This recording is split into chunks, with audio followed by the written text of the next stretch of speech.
J'ai un message particulier aujourd'hui qui s'intitule « Ta guérison est déjà là ». Alors je veux que tu le dises avec moi. Ta guérison est déjà là. Tourne-toi vers ton voisin, dis-lui, ta guérison est déjà là. Et dis, ma guérison est déjà là. Pas pour plus tard. Elle est déjà là. On va se lever ensemble, s'il vous plaît. Et on va lire Ésaïe 53, versets 5 et 6. Est-ce qu'il y a un peuple qui croit dans la guérison dans ce lieu? Laissez-moi entendre un amen. Est-ce qu'il y a un peuple qui croit que Jésus guérit encore en 2024? Ésaïe 53, versets 5 et 6, ça dit ceci. Mais lui, ça annonce celui qui va venir, le Messie. Il était blessé à cause de nos transgressions, brisé à cause de nos fautes. La punition qui nous donne la paix est tombée sur lui. Et c'est par ces blessures, dites avec moi, par ces blessures, que nous sommes guéris. Nous étions tous comme des brebis égarées, chacun suivait sa propre voie. Et l'Éternel a fait retomber sur lui nos fautes à tous. C'est par ces blessures que nous sommes guéris. Église, ici, vous savez, dans le mot en hébreu, c'est pas juste la guérison, ça peut parler de la guérison spirituelle, mais il est bien fait mention de la guérison physique, de Dieu qui guérit de la maladie. On va prier ensemble. Seigneur, merci pour ta présence dans ce lieu. Le guérisseur est là, Jésus est dans ce lieu. Alléluia. Aucune maladie ne peut lui résister. Que ta parole maintenant vienne nous saisir, nous frapper spirituellement, nous toucher spirituellement. Que ce ne soit pas une parole morte, mais une parole vivante et vivifiante dans le nom de Jésus. Et tous ensemble on dit Amen, Amen et Amen. Vous pouvez prendre place.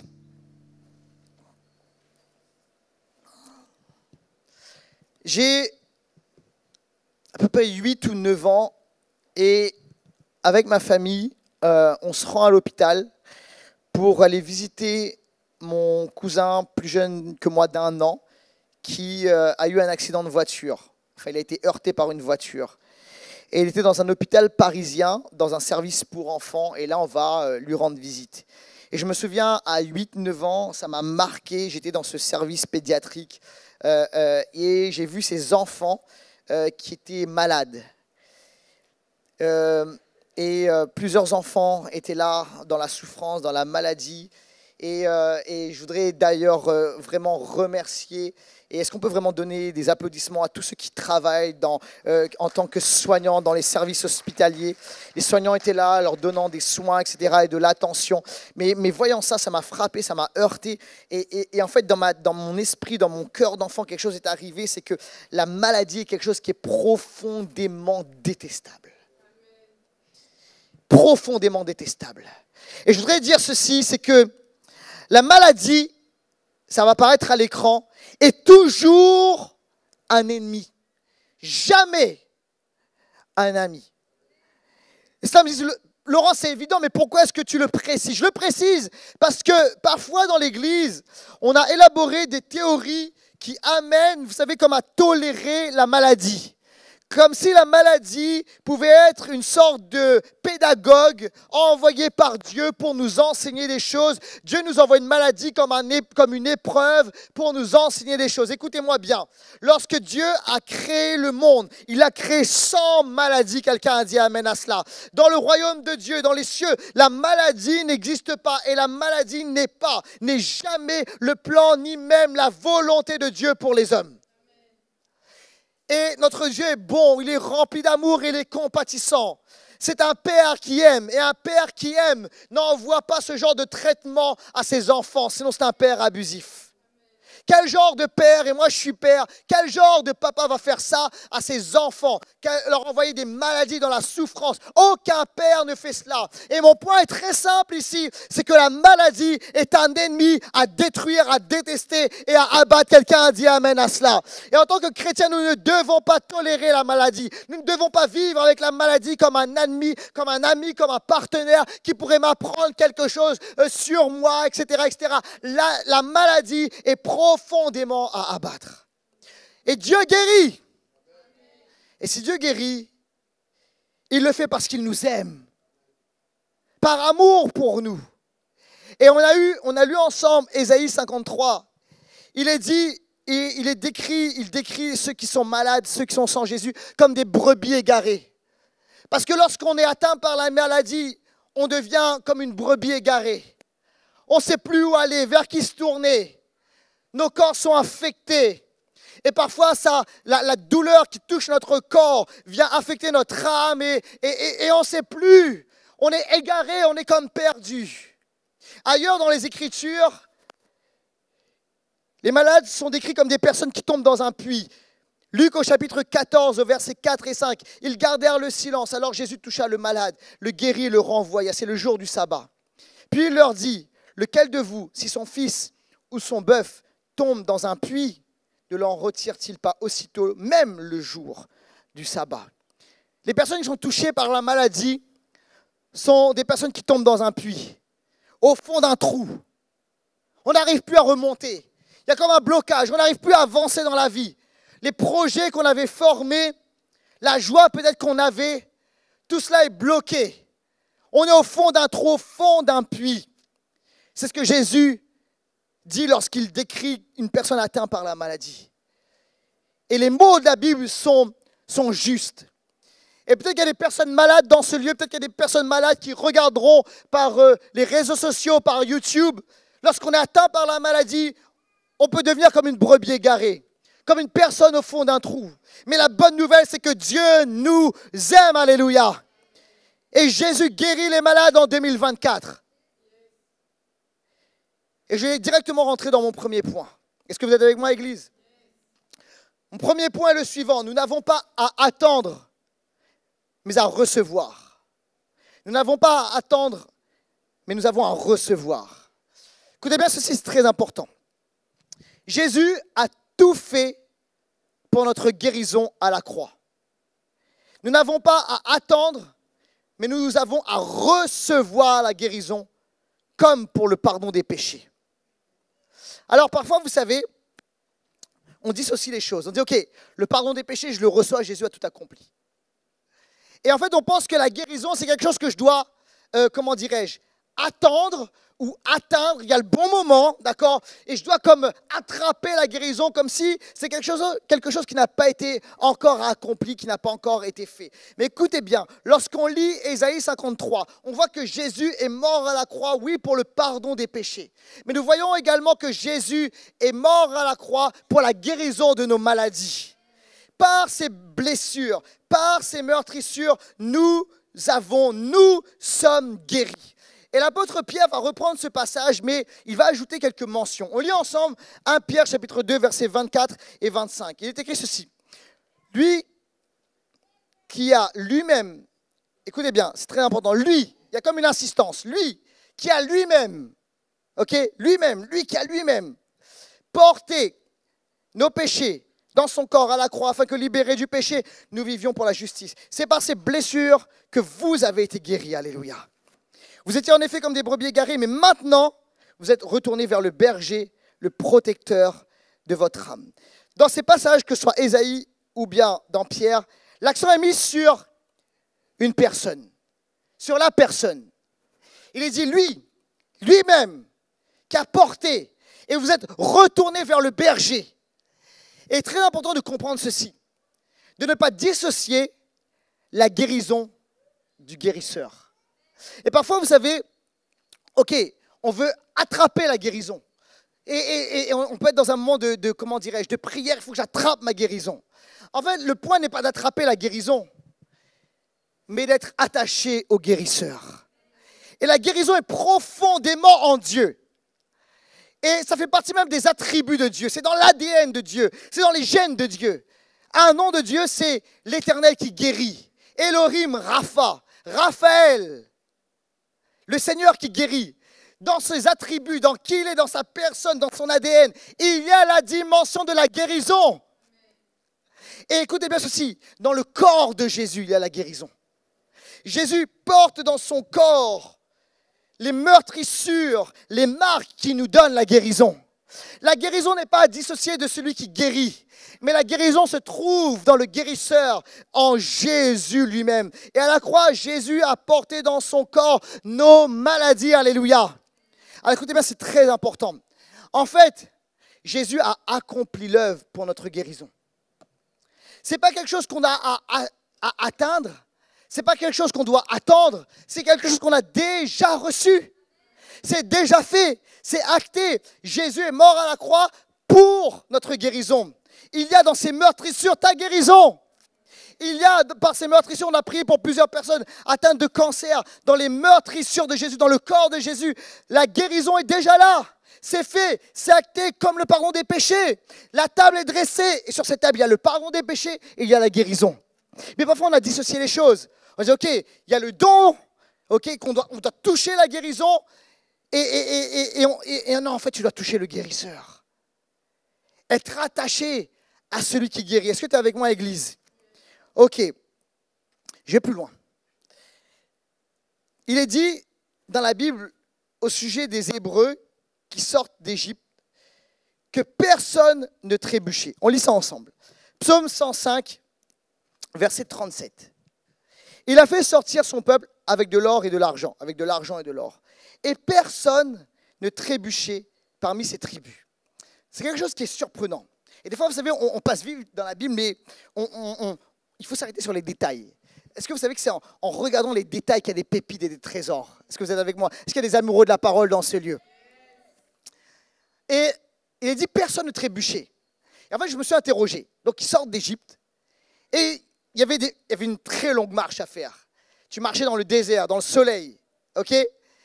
Marchais longtemps. Il n'y avait pas de métro, pas de Uber, pas de tout cela.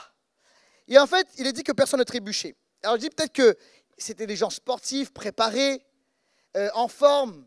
Et en fait, tu te rends compte que ce n'était pas le cas. Ils étaient esclaves. Donc, ça veut dire que pendant longtemps, ils n'avaient pas une bonne alimentation. Ils étaient carencés, manque de vitamines, manque de minéraux. On leur donnait les restes. OK ? Donc, leur corps, il n'y avait pas la bonne alimentation, etc. On peut dire, est-ce qu'ils mangeaient bio? Est-ce qu'ils mangeaient assez de protéines, etc. Des œufs, de l'avocat le matin, tout ce qui... Vous voyez ce que je veux dire? Est-ce qu'il y a des sportifs qui sont là? Non. Ils étaient carencés, une mauvaise alimentation. Tu te dis, mais ils étaient sportifs? Non. Ils étaient abusés par le travail. Esclaves. C'était un travail abusif. Ils n'étaient pas aux 35 heures, même pas aux 40. D'accord? Ils étaient frappés au soleil toute la journée, à bout de force, travail abusif, en surménage, extrêmement fatigués. Et puis, écoutez bien, parmi le peuple, personne ne trébuchait. Alors, il y avait des jeunes, certainement, des enfants, certainement, puis il y avait des vieillards. Est-ce que vous êtes avec moi? Pendant toute leur vie, ils ont vécu l'esclavage. Et ils marchent dans le désert. C'est même pas, la Bible ne dit pas que personne ne tombait, personne même ne trébuchait. Personne. Ils sortent de l'esclavage, de l'Égypte, des fouets, des coups, d'une mauvaise alimentation, d'un travail abusif. Et ils rentrent dans le désert et ils sortent avec des cris de joie, avec des danses. Personne ne trébuche. D'où ça vient? Aucune maladie. D'où ça vient? Qu'est-ce qui s'est passé entre le moment où ils étaient esclaves et le moment où ils sont sortis d'Égypte? Il y a quelque chose d'important qui s'est produit. Ils ont mangé l'agneau. On lit ensemble Exode, chapitre 12, versets 8 et 9. Cette même nuit, on mangera sa viande. Il est question d'un agneau.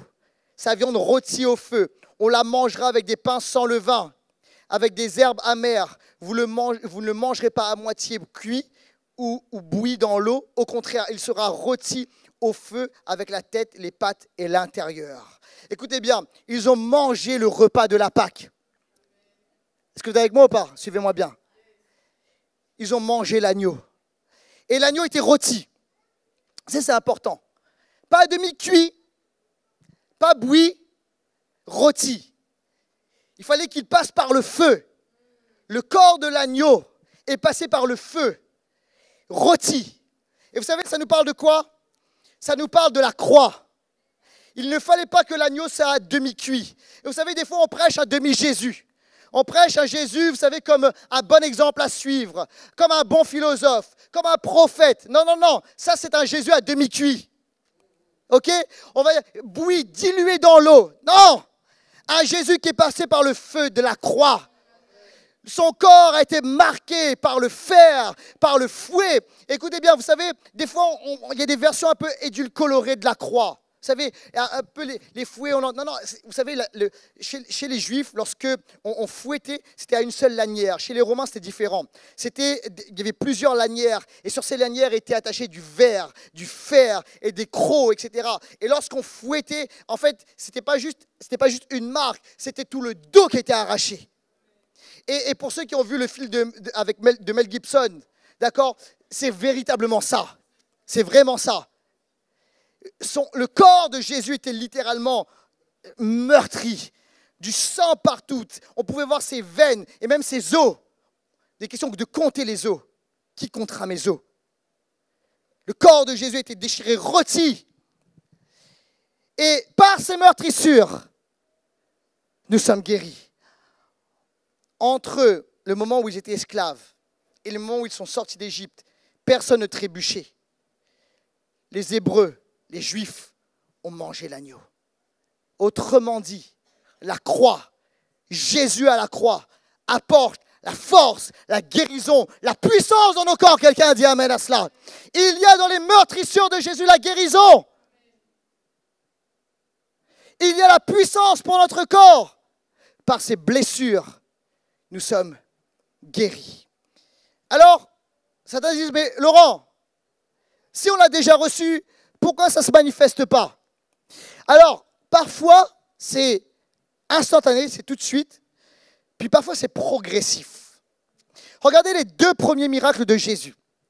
Les 2 premiers miracles de Jésus. C'est fait, c'est accompli. La guérison est accomplie. Vous êtes avec moi ou pas? C'est ça mon point. La guérison est faite. Il n'y a pas à conquérir, il n'y a pas à essayer d'attraper, il n'y a pas à essayer d'aller chercher tel ministère, etc. La guérison est accomplie. En Jésus, c'est fait. Les 2 premiers miracles de Jésus, je parle de ça. Le premier miracle de Jésus, c'est à Cana, les noces de Cana. Et en fait, on voit quelque chose qui s'est produit. Il y a eu un miracle sur le temps. Est-ce que vous suivez-moi? Vous êtes là ou pas? Ok. Le processus temps a été plus que raccourci. Regardez, Jésus a changé l'eau en vin. Et un très bon vin, nous dit la Bible. Alors, il y a tout un processus pour créer un bon vin. Il faut d'abord la vigne, il faut que ça pousse, d'accord? Ensuite, il faut du bon raisin, pas du raisin n'importe lequel, du bon raisin. Il y a ensuite le processus du pressurissage, de la fermentation, ensuite de la conservation et du vieillissement. Tout cela, c'est pour du très bon vin, d'accord? Il faut compter 30 ans pour un excellent vin. Ok? Jésus a changé l'eau en vin comme ça. Autrement dit, il a comprimé le temps, il a réduit le temps. Et parfois, le Seigneur a accompli des miracles, une guérison de cette manière. Ce qui aurait dû prendre des années pour être restauré, le Seigneur fait un miracle sur le temps et il amène une guérison instantanée. Est-ce que vous êtes avec moi ou pas? Mais le deuxième miracle de Jésus, vous savez c'était quoi le deuxième miracle de Jésus? Vous ne savez pas? On va le regarder ensemble. Jésus a guéri le fils d'un haut fonctionnaire. Et on lit ensemble Jean chapitre 4, versets 46 à 54. Jésus retourna donc à Cana en Galilée où il avait changé l'eau en vin. Il y avait à Capernaum un officier du roi dont le fils était malade. Quand il apprit que Jésus était venu de Judée en Galilée, il alla le trouver et le pria de descendre guérir son fils, car il était sur le point de mourir. Jésus lui dit, écoutez bien, si vous ne voyez pas, dites avec moi, voyez. Si vous ne voyez pas des signes et des prodiges, vous ne croirez donc pas. L'officier du roi lui dit, Seigneur, descends avant que mon enfant ne meure. Vas-y, lui dit Jésus, ton fils vit. Et il est écrit, cet homme crut, dites avec moi, crut à la parole que Jésus lui avait dite et s'en alla. Il était déjà en train de redescendre lorsque ses serviteurs vinrent à sa rencontre et lui dirent, ton enfant vit. Il leur demanda à quelle heure il était allé mieux. Le mot mieux est important ici. Et lui dirent, c'était hier à 1h de l'après-midi que la fièvre l'a quitté. Le père reconnut que c'était à cette heure-là que Jésus lui avait dit, ton fils vit. Alors il crut, lui et toute sa famille. Jésus fit ce deuxième signe miraculeux après être revenu de Judée en Galilée. Alors là, Jésus va opérer quelque chose. Le premier miracle, Jésus réduit le temps. Le deuxième miracle, Jésus va réduire la distance. Il est à Cana et il guérit un enfant qui se trouve à Capernaum. Et c'était plus d'une journée de marche. D'accord? Donc à distance, le Seigneur fait une guérison, il opère une guérison. Écoutez bien, peut-être qu'il y a des gens qui écouteront ce message, qui seront peut-être à l'autre bout du monde, et qui entendront ce message, qui saisiront et qui seront guéris. Parce que dans l'esprit, ça n'existe pas le problème, non seulement du temps ou de la géographie ou de l'espace. Le Seigneur a accompli un miracle dans l'espace et il a apporté une guérison. Mais regardez bien ceci. Cet homme n'a pas attendu un signe ou une sensation. Il dit à Jésus, viens avec moi. Et Jésus lui dit, si vous ne voyez pas des signes et des prodiges, vous ne croyez donc pas?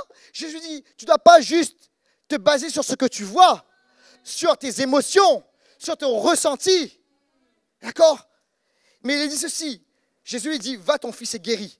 Je ne vais pas me déplacer. Je vais faire un miracle encore plus grand. Et cet homme, il est écrit ceci sur cet homme. Il crut à la parole. Est-ce qu'il a vu quelque chose? Rien. Mais il a cru dans la parole. Pourquoi? Parce que Jésus a parlé. Parce que Jésus l'avait déjà fait. Lorsque Jésus dit, il le fait. Jésus dit, tu es guéri. Par mes meurtrissures, tu es guéri. Amen. Est-ce que je le ressens, pasteur? Non, peut-être pas. Je ne ressens rien dans mon corps. Mais tu ne dois pas seulement te baser sur ce que tu ressens ou sur ce que tu vois, mais sur la parole de Jésus. Alléluia. Est-ce que je peux entendre un bon amen? Est-ce qu'on peut applaudir le Seigneur, s'il vous plaît? Et alors, écoutez bien. Il quitte Cana, il va à Capernaum. Et là, ses serviteurs arrivent. Et il pose la question. Il dit, ah, ton fils va mieux, il est guéri. Il vit. Il vit. C'est ça le mot. Et il dit, à quel moment était-il allé mieux? Et le mot mieux, là, c'était à quel moment sa santé s'est-elle améliorée? Un meilleur état, en meilleures conditions. Il n'a pas demandé à quel moment est-ce qu'il a été guéri. À quel moment il y a eu une amélioration. Et les serviteurs répondent, à 1h de l'après-midi, la fièvre l'a quitté. Il n'est pas dit qu'il a été totalement guéri. Ça y est, il n'y a plus de fièvre. Et en fait, dans cette histoire, il y a eu quelque chose de progressif. Il est allé mieux, il y a eu une amélioration. Mais ça n'a pas été instantané, c'était progressif. Et les amis, parfois le Seigneur accomplit quelque chose d'instantané, parfois il accomplit un miracle progressif. Laissez-moi vous raconter cette histoire. Il y a quelques années de cela, en fait j'ai même du mal à situer, je pense que ça remonte à 5-6 ans.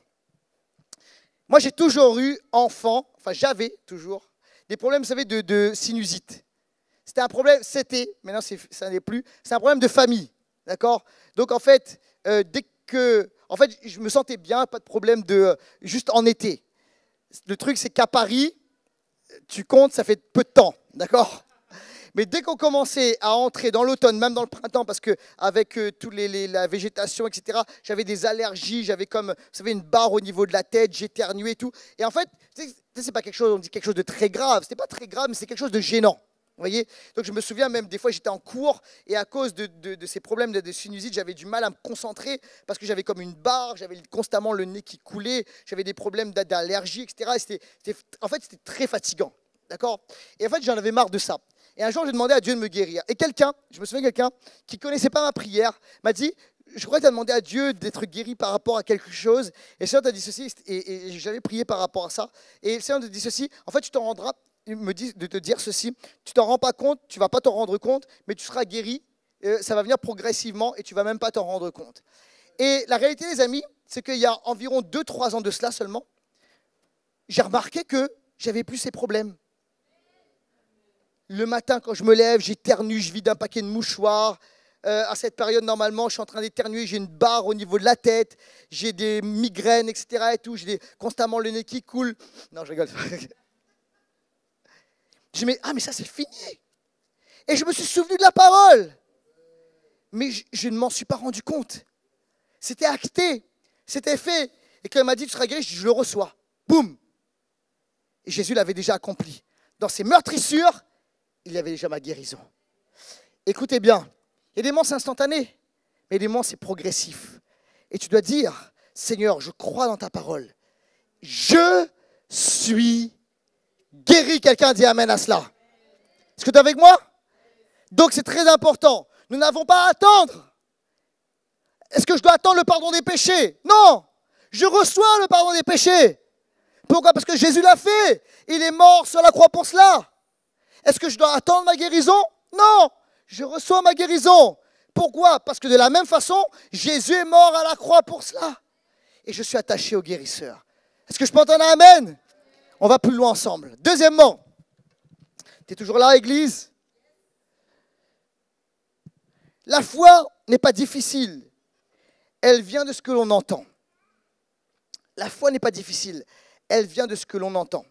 Alors la foi est une fondation fondamentale pour toute chose dans la vie chrétienne, la guérison y compris. Les amis, nous devons, comme je l'ai dit, avoir foi en sa personne. Pas dans des sensations ou des émotions. Alors, vous savez, parfois, oui, il y a des moments où il peut y avoir une onction de guérison dans un endroit. Il peut y avoir quelqu'un qui a un fort don de guérison dans un endroit et ça se manifeste fortement. Okay? Il y a une onction de guérison, il y a un don de guérison qui est là. Okay? Et là, il y a une opération de guérison. Amen. Est-ce que vous avez déjà vécu ça? Moi, je l'ai vécu, on bénit Dieu pour tout cela. Alléluia. Moi, je bénis Dieu pour tous les dons de guérison qu'il y a dans cette église. Alléluia. Et que Dieu augmente et multiplie. Seigneur, on prie, Seigneur, que le don de guérison soit libéré, Seigneur, sur toute chair dans ce lieu au nom de Jésus. Et on dit amen à cela. Mais vous savez, on n'est pas obligé d'attendre cela. On n'est pas obligé d'attendre qu'il y ait une personne qui a un don de guérison, qui ait une onction de guérison particulière. Est-ce que vous êtes avec moi? Pourquoi? Parce que tout est en Christ. Et même s'il n'y a pas une onction de guérison ou un don de guérison, il y a le guérisseur.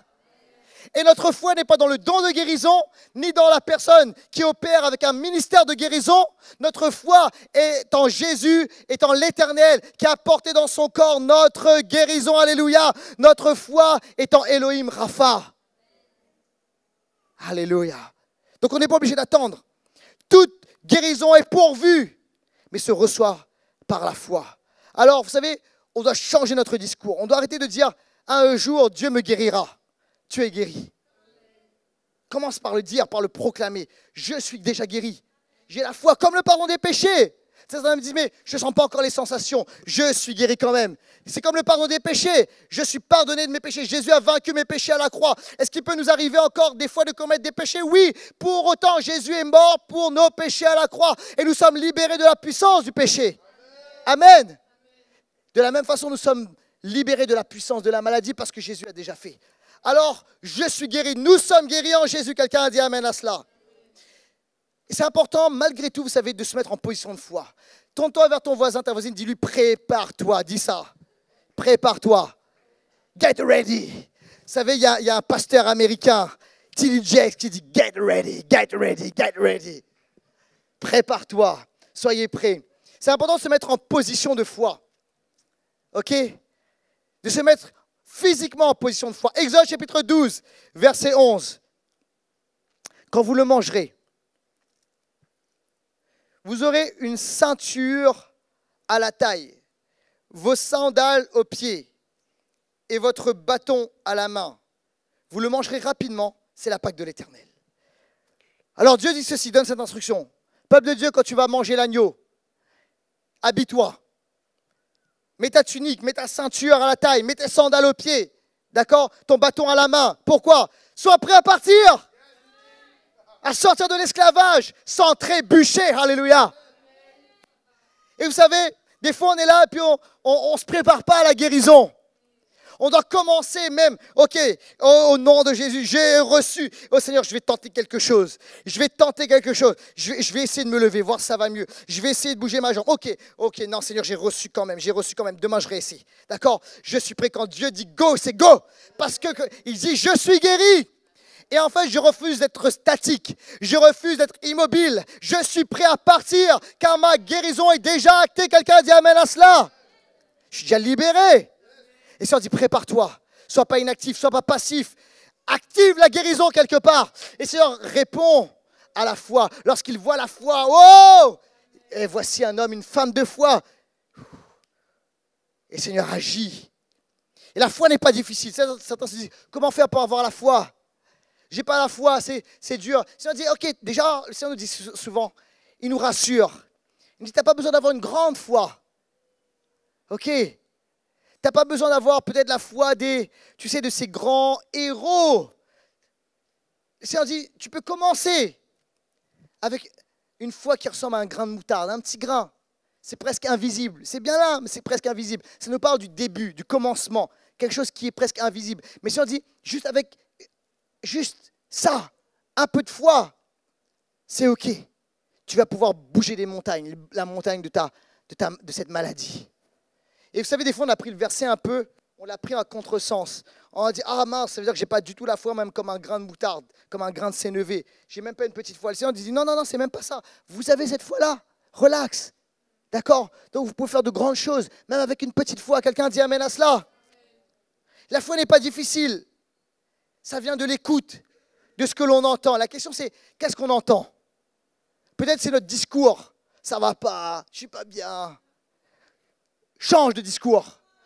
Peut-être que c'est les gens là, tu sais, qui sont autour de toi et puis c'est pas toi. Peut-être que tu te lamentes pas, mais les gens t'apportent leur lamentation pour toi. Tu vois ce que je veux dire? Est-ce que je peux vous dire un truc? Quand ma sœur était malade, vous savez, je vais le dire de cette manière, tous les gens qui venaient pleurer, non merci, au revoir, à quelqu'un d'autre. Je comprends, c'était un bon cœur, mais on ne voulait pas de ça. On ne voulait pas d'atmosphère de lamentation. Pourquoi? Parce que la foi vient de ce que l'on entend. On n'a pas besoin, oui c'est dur, non, c'est, ok, paf, ok, on a besoin d'entendre des paroles de foi, quelqu'un dit amen à cela. Wouh! Alors, la foi vient de ce que l'on entend. Qu'est-ce que tu entends? Ok, je vais aller dans un texte un peu obscur de la parole. Est-ce que vous êtes avec moi ou pas? Moi, j'aime toute la Bible. Alléluia. Vous savez, on veut être une église dans notre génération, dans notre temps, ok? Mais on veut être une église aussi qui, comment dirais-je, vient dépoussiérer les vieux textes du vieux livre. Alléluia. Parce qu'il y a des perles. Est-ce que vous avez déjà entendu parler de l'offrande de la vache rousse? Certains ici, est-ce que quelques-uns? Ça dit, est-ce que c'est une fable de La Fontaine? Non. Ok. Ok. Alors, il y a des gens là qui disent oui, ouais. Je vous connais, ceux qui disent oui, je vous repère. Ok. Alors, on va découvrir ça ensemble.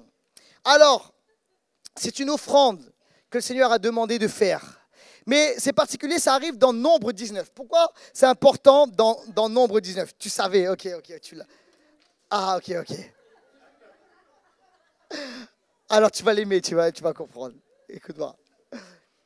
Dans le Lévitique, ok, pour ceux qui ont du mal parfois, vous avez peut-être du mal à vous endormir, faites une étude du Lévitique, ok.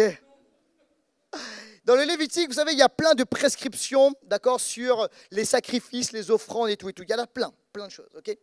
Mais cette offrande-là, ce sacrifice, ça n'arrive pas, ce n'est pas au moment ce n'est pas dans le Lévitique, c'est dans les Nombres, Nombre 19. Et en fait, ça arrive à la fin de la traversée dans le désert. Ok? Le Seigneur, c'est important de le comprendre parce que le Seigneur veut, comment dirais-je, il veut à ce moment-là donner une clé importante. D'accord? Alors que c'est dans le désert, c'est un moment d'épreuve. Et on lit ensemble Nombre 19. Nombre 19, et on va lire verset 1 jusqu'au verset 9. L'Éternel dit à Moïse et à Aaron, voici ce que prescrit la loi que l'Éternel a donnée. Parle aux Israélites, qu'ils t'amènent une vache rousse, sans tache, sans défaut corporel, qui n'ait jamais encore porté de joug. Vous la remettrez au prêtre Éléazar. Il la fera sortir du camp et on l'égorgera devant lui. Le prêtre Éléazar prendra le sang de la vache avec le doigt et il en aspergera 7 fois le devant de la tente de la rencontre. Verset 5. On brûlera la vache sous ses yeux, on brûlera sa peau, sa viande et son sang, ainsi que ses excréments. C'est dans la Bible. Ok. Verset 6. Je dis toute la Bible. Le prêtre prendra du bois de cèdre, de l'hysope et du cramoisi et il les jettera au milieu des flammes qui brûleront la vache. Je fais une petite pause ici. Pourquoi est-ce que c'est quoi ces bois-là? Le cèdre, l'hysope et le cramoisi. Alors le cèdre, en fait, c'était un bois de grande valeur, d'accord? C'était un bois noble. Ça nous parle, mais il fallait prendre ce bois et le jeter dans le feu. Ça nous parle, vous savez, de la chair, mais de la chair éduquée. Vous savez, de ce qui est charnel en nous, mais qui est plein d'orgueil. Je ne sais pas si des fois vous avez vu, il y a comme... il y a des choses, vous savez, qu'on ne considère pas comme étant charnelles. Pourtant, par exemple, le moralisme, c'est la chair, d'accord? Le fait de se croire supérieur, la religiosité, ça fait partie de la chair. Et Dieu dit, je veux rien de tout ça, ça va dans le feu. D'accord? Ça nous parle du cèdre. Et en fait, il y a l'hysope. L'hysope, c'était une plante qui poussait, vous savez, plutôt dans la vallée, sur les terrains pierreux, etc., rocailleux. Et en fait, ça nous parle, vous savez, de ce qui est charnel, mais qui est bien bas, qui est bien, vous savez, c'est tout ce que, vous imaginez le péché dans toute sa bassesse, d'accord? Et tu prends ça, tu jettes aussi dans le feu. Et le cramoisi, ça nous parle, le cramoisi, c'est un espèce de rouge, un espèce de rouge foncé. Ça nous parle de nos péchés, etc. Et tu jettes tout ça dans le feu. D'accord? Et Dieu dit, tout ça, ça doit être jeté dans le feu. Bref, je suis en la parenthèse, ce n'est pas mon message, c'est un petit bonus comme ça. Ok. On continue. Tellement de choses dans la parole. Le prêtre lavera ses vêtements, il lavera son corps dans l'eau, puis il rentrera dans le camp. Il sera impur jusqu'au soir. Celui qui aura brûlé la vache lavera ses vêtements et son corps dans l'eau, et il sera impur jusqu'au soir. Un homme pur rassemblera les cendres de la vache et les déposera à l'extérieur du camp, dans un endroit pur.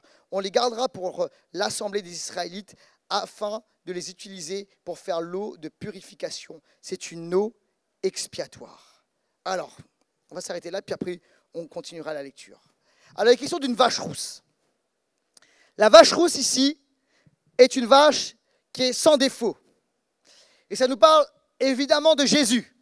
C'est une image de Jésus. Jésus qui est sans défaut.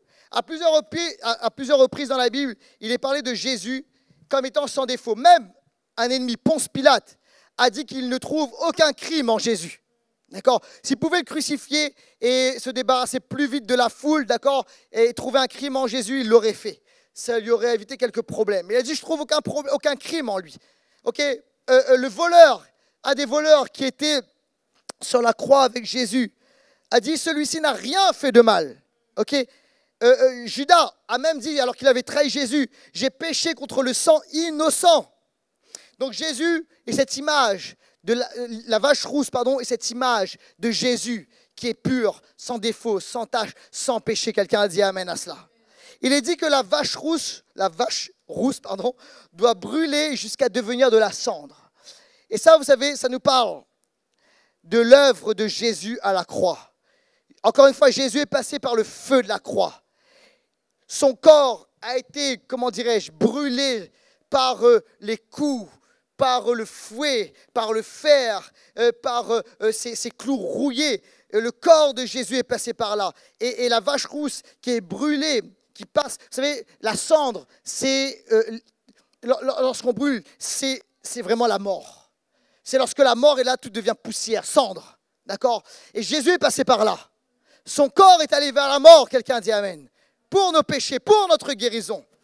Mais suivez-moi bien, je vais quelque part avec ça. Ensuite, l'idée, c'est qu'il fallait prendre cette cendre. Après que toute la vache soit brûlée, prendre cette cendre et la mettre dans l'eau. La mettre dans l'eau. Et ensuite, cette eau-là allait devenir une provision. Et on continue l'histoire. Vous êtes toujours avec moi ou pas? Ok, vous me suivez, c'est important. Verset 11. Si quelqu'un touche un cadavre, celui d'un être humain, quel qu'il soit, il sera impur pendant 7 jours. Verset 12. il se purifiera avec cette eau le 3e et le 7e jour. Il sera pur. En revanche, s'il ne se purifie pas le 3e et le 7e jour, il ne sera pas pur. Alors, il est question aussi d'une provision pour toute personne qui touche la mort. Et ici, le cadavre, la mort, etc., un corps mort, ça ne parle pas du péché. Parce qu'il y a plusieurs sacrifices, holocaustes, etc., dans le Lévitique, qui traitent du péché. Et des choses qu'il fallait faire par rapport au péché. Il est question ici de toucher quelque chose de mort qui nous rend comme impurs, qui nous bloque. Et lorsqu'on était impur, on ne pouvait plus sortir, on était mis de côté, marginalisés, comme les lépreux. On le voit dans le Nouveau Testament. Cette maladie les rendait impurs. Ils étaient comme marginalisés, bloqués, comme parfois les personnes qui sont touchées par la maladie. Ces personnes ne peuvent plus se déplacer, parfois sur leur lit d'hôpital, parfois à la maison allongée, alitée, ne pouvant plus se déplacer, parfois coupées de toute forme de relation sociale. Écoutez bien ceci. Pour ceux qui ont touché la mort, la réalité c'est que avec la maladie, avec la maladie, les gens touchent la mort. Parce que c'est le début. C'est le début du processus qui conduit à la mort. Il y a la maladie, l'affaiblissement du corps, le fait d'être isolé. Mais il y a une solution. Et la solution ici, c'est quoi? Pour ceux qui ont touché la mort, qui ont été infectés, touchés dans leur corps par la maladie qui est une forme de mort qui procure la mort. Il y a le fait de se laver avec l'eau. Mais pas n'importe quelle eau. Dans cette eau, il y a la cendre de la vache rousse qui symbolise Jésus. Suivez-moi bien. L'eau dans la Bible est très souvent le symbole de la parole. Éphésiens chapitre 5 va nous expliquer ça. La parole s'explique par la parole. La Bible s'explique par la Bible. Éphésiens chapitre 5, versets 25 à 27. Marie, que chacun aime sa femme comme Christ a aimé l'Église et s'est livré lui-même pour elle, écoutez bien, afin de la sanctifier en la purifiant et en la lavant par l'eau. Dites avec moi l'eau. L'eau de la parole. Pour faire paraître devant lui cette Église glorieuse, sans tache ni ride, ni rien de semblable, mais sainte et irréprochable. Donc on voit que l'eau est le symbole de la parole. Donc en fait, ceux qui avaient été touchés par la mort dans leur corps devaient se laver avec l'eau. Mais dans cette eau, il y avait la cendre. Donc il s'agit de la parole, mais de pas n'importe quelle parole. De la parole qui va contenir la proclamation de l'œuvre de Jésus à la croix. Vous savez, parfois on peut prendre la Bible, la parole de Dieu, et utiliser la parole comme des bonnes paroles de motivation. Ça peut être motivant, ça peut être bien, etc. Parce qu'il y a tout dans la parole. Il y a de la sagesse, il y a tout cela. Ok ? Mais premièrement, la Bible n'est pas pour nous motiver. C'est bien que ça nous motive. C'est bien que ça nous donne des bons principes, etc. de vie ou tout. Ok ? De leadership ou autre. C'est bien. Et c'est utile. Mais, premièrement, la Bible, la parole de Dieu, est là pour révéler, proclamer la personne et l'œuvre de Jésus. Écoutez bien ceci. Alors qu'on peut être touché par la maladie et nous entendons, peut-être c'est notre voix, peut-être c'est la voix de ceux qui nous entourent, peut-être des fois c'est la voix du diable qui proclame dans notre cœur, dans notre tête des paroles de mort, etc., etc. Vous savez, il y a quelque chose qui va nous laver. C'est la Bible, c'est la parole de Dieu que nous allons entendre, que nous allons proclamer. Mais la parole qui proclame l'œuvre de Jésus à la croix. Par ses meurtrissures, je suis guéri. Quelqu'un a dit amen à cela. Et alors qu'on commence à laver nos cœurs, nos pensées par cette proclamation, par la parole de Dieu, la foi commence à naître et à se développer dans notre cœur. Quelqu'un a dit amen à cela. C'est pourquoi je dis, la foi n'est pas difficile. Ce n'est pas quelque chose qu'on va provoquer. C'est des fois on dit, ah, il faut que je me concentre. Au nom de Jésus. Tu vois, comme dans Star Wars. C'est pas ça. Ok. Tu sais, il y a un truc, une concentration mentale. Non, focus mental. Non, c'est pas ça. Écoute-moi, c'est juste recevoir la parole de Dieu, l'œuvre de Jésus par la parole de Dieu.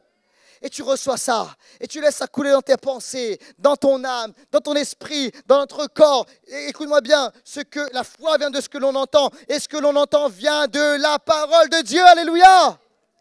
Seigneur, je suis guéri. Tu l'as dit, tu l'as proclamé, c'est écrit, je suis guéri. Et Dieu répond à la foi. Quelqu'un a dit amen à cela? Alors saisis ta guérison par la puissance de la parole de Dieu. Quelqu'un dit amen. Je voudrais finir, j'appelle l'équipe de louange, j'aime bien vouloir revenir. Est-ce que vous êtes avec moi ou pas? Tout est en Jésus. Tourne-toi vers ton voisin, ta voisine, dit tout est en Jésus. Alléluia. Je vous ai parlé de Cana. Je voudrais revenir avec Cana. Aux noces de Cana, il s'est passé de très belles choses. C'est un texte qui est tellement, tellement riche. Tellement riche. On pourrait encore le développer et le développer. Et aux noces de Cana, Jésus a fait le miracle, il a changé l'eau en vin. Ok? Pour ceux qui sont, voilà, pour nous Français, on dit amen. La Bible nous dit ceci, il y avait 6 jarres, 6 vases. Vous savez, 6 dans la Bible, c'est un chiffre qui est important. Est-ce que vous avez, alors des fois on dit 6, c'est le chiffre de la bête, 666, etc. Mais avant d'être ça, 6, c'est le chiffre de l'homme. C'est notre humanité. D'accord? Donc il y avait 6 jarres. 6 vases. Autrement dit, ça représente notre humanité. Mais regardez dans la Bible, il dit ceci, c'est qu'au début, les 6 vases, les 6 jarres, notre humanité, il n'y avait pas d'eau dedans. C'était vide. D'accord? Donc c'est notre humanité vide. Et qu'est-ce qu'on doit faire? On doit remplir notre humanité de la parole de Dieu. Quelqu'un dit amen. Et Jésus a dit, allez remplir ces 6 jarres d'eau. Et alors on doit être rempli. Il y a un potentiel en nous. Il faut que ce potentiel soit rempli de la parole de Dieu. Nous devons nous remplir de la parole de Jésus. Alléluia. De la parole de Dieu qui proclame l'œuvre parfaite de Jésus à la croix. Alléluia. Et c'est ce qu'on doit faire. Mais regardez ceci. Notre humanité qui doit être ensuite remplie, d'accord, de la parole de Dieu. Et Jésus ensuite doit faire quelque chose. Il va prendre cette eau et il va la transformer en vin. Et le vin, ça nous parle du sang de Jésus. Ça nous parle de l'œuvre de Jésus à la croix. Ça nous parle de ce que Jésus a fait. Et Jésus est mort pour nos péchés. Et il est mort pour nos maladies. Et son sacrifice nous ramène la joie, comme le vin a amené la joie et la fête et la célébration dans ce mariage. Alors que tout était arrêté, stoppé, il y avait de l'inquiétude. Alors écoutez bien ceci. Peut-être que la maladie a frappé, peut-être ton corps, peut-être quelqu'un à côté de toi, autour de toi. La première chose, c'est que prends cette humanité, notre humanité, et commence à remplir cela de la parole de Dieu. De la parole de Dieu. De la parole de Dieu. Mais pas n'importe quelle parole. La parole qui parle de la proclamation de l'œuvre de Jésus à la croix. De la croix, qui révèle l'œuvre de Jésus et la personne de Jésus. Autrement dit, que cette eau-là soit changée littéralement en vin. Et la guérison va commencer à couler dans ton corps, dans ta pensée, dans ton esprit, dans ton âme et dans tout ton être. Jésus a tout accompli. C'est pourquoi on peut dire, ta guérison est déjà là. C'est fait, c'est accompli, c'est acté. Jésus l'a fait. Alléluia. Et tout ce que nous avons à faire, c'est à recevoir. À recevoir. Alléluia. C'est ce que je voulais prêcher aujourd'hui. Est-ce qu'on peut se lever ?